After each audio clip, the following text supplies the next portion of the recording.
കഥകളിലേക്ക് എല്ലാവർക്കും സ്വാഗതം. ഹലോ കുഞ്ഞുങ്ങളെ, എന്തൊക്കെയുണ്ട് വിശേഷം? എല്ലാവരും കഥ കേൾക്കാൻ റെഡി ആയിട്ടിരിക്കുവാണോ? ഇന്ന് നമുക്ക് പുതിയൊരു കഥ പറഞ്ഞാലോ? ഓക്കെ, ഇന്ന് നമ്മൾ പറയാൻ പോകുന്ന കഥയുടെ പേരാണ് 3 വർണ്ണപ്പൂമ്പാറ്റകൾ. എന്താ കഥയുടെ പേര്? 3 വർണ്ണപ്പൂമ്പാറ്റകൾ. ഒരിടത്തൊരിടത്ത് നല്ലൊരു പൂന്തോട്ടമുണ്ടായിരുന്നു.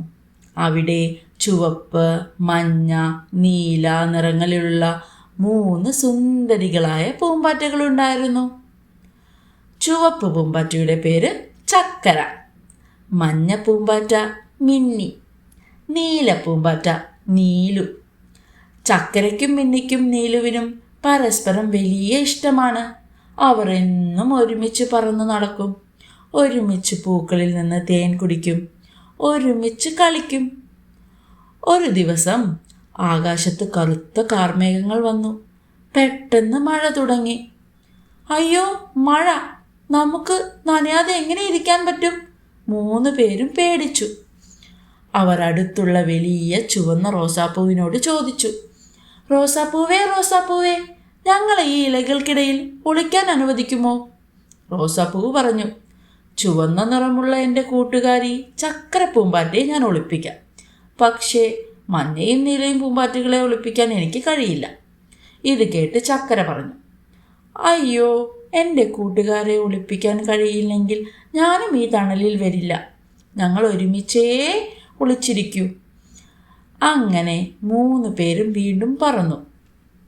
അവർ അടുത്തുള്ള മഞ്ഞ സൂര്യകാന്തി പൂവിൻ്റെ അടുത്തെത്തി. സൂര്യകാന്തി സൂര്യകാന്തി, ഞങ്ങളെ ഒളിക്കാൻ സഹായിക്കുമോ? സൂര്യകാന്തി പറഞ്ഞു, മഞ്ഞ നിറമുള്ള എൻ്റെ കൂട്ടുകാരി മിന്നി പൂമ്പാറ്റയ്ക്ക് ഇവിടെ ഇരിക്കാം. പക്ഷേ ചുവപ്പും നീലയും പൂമ്പാറ്റകൾക്ക് എൻ്റെ അടുത്ത് ഇടമില്ല. മിന്നി പറഞ്ഞു, വേണ്ട വേണ്ട, എൻ്റെ കൂട്ടുകാരെ പുറത്താക്കിയിട്ട് ഞാൻ മാത്രം ഒളിക്കില്ല. ഞങ്ങളെന്നും ഒന്നാണ്. അപ്പോൾ അവർ വീണ്ടും പറന്നു. അവർ അടുത്തുള്ള നീല ആമ്പൽപ്പൂവിനോട് അഭ്യർത്ഥിച്ചു. ആമ്പൽപ്പൂവും അതുപോലെ തന്നെ പറഞ്ഞു, നീല പൂമ്പാറ്റയ്ക്ക് മാത്രം ഇവിടെ ഒളിക്കാം. നീലുവും അത് വേണ്ടെന്ന് പറഞ്ഞു. ഞങ്ങൾ 3 പേരും നല്ല കൂട്ടുകാരാണ്. ഞങ്ങളെല്ലാവരും ഒരുമിച്ച് മഴ നനഞ്ഞാലും സന്തോഷമാണ്. ഇത് കേട്ടുകൊണ്ട് മഴയുടെ രാജാവ് ഇന്ദ്രൻ ആകാശത്ത് ഉണ്ടായിരുന്നു. കൂട്ടുകാരുടെ ഈ സ്നേഹം ഒത്തൊരുമയും കണ്ടപ്പോൾ മഴയുടെ രാജാവിന് വല്ലാത്ത സന്തോഷം തോന്നി. ഇവർ എത്ര നല്ല കൂട്ടുകാരാണ്. അവരുടെ നിറം വേറെയാണെങ്കിലും അവരുടെ മനസ്സൊന്നു തന്നെ. ഉടനെ മഴയുടെ രാജാവ് മഴ നിർത്താൻ ഉത്തരവിട്ടു. മഴ പെട്ടെന്ന് നിന്നു. ആകാശത്ത് നല്ല ഭംഗിയുള്ള ഒരു മഴവില്ല് വന്നു. ചക്കരയും മിന്നിയും നീലുവും സന്തോഷത്തോടെ മഴവില്ലിന് ചുറ്റും പറന്നു. അന്ന് മുതൽ അവർ തീരുമാനിച്ചു, അവർ എന്നും അവരുടെ കൂട്ടുകാരെ സ്നേഹിക്കുകയും സഹായിക്കുകയും ചെയ്യുമെന്ന്.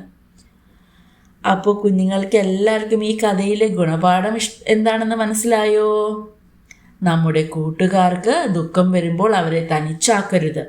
നല്ല കൂട്ടുകാർ എപ്പോഴും ഒരുമിച്ച് നിൽക്കും. സ്നേഹമാണ് ഏറ്റവും വലിയ ശക്തി. കുഞ്ഞുങ്ങൾക്കൊക്കെ ഈ കഥ ഇഷ്ടപ്പെട്ടോ? കഥ ഇഷ്ടപ്പെട്ടു എന്ന് കരുതുന്നു കേട്ടോ.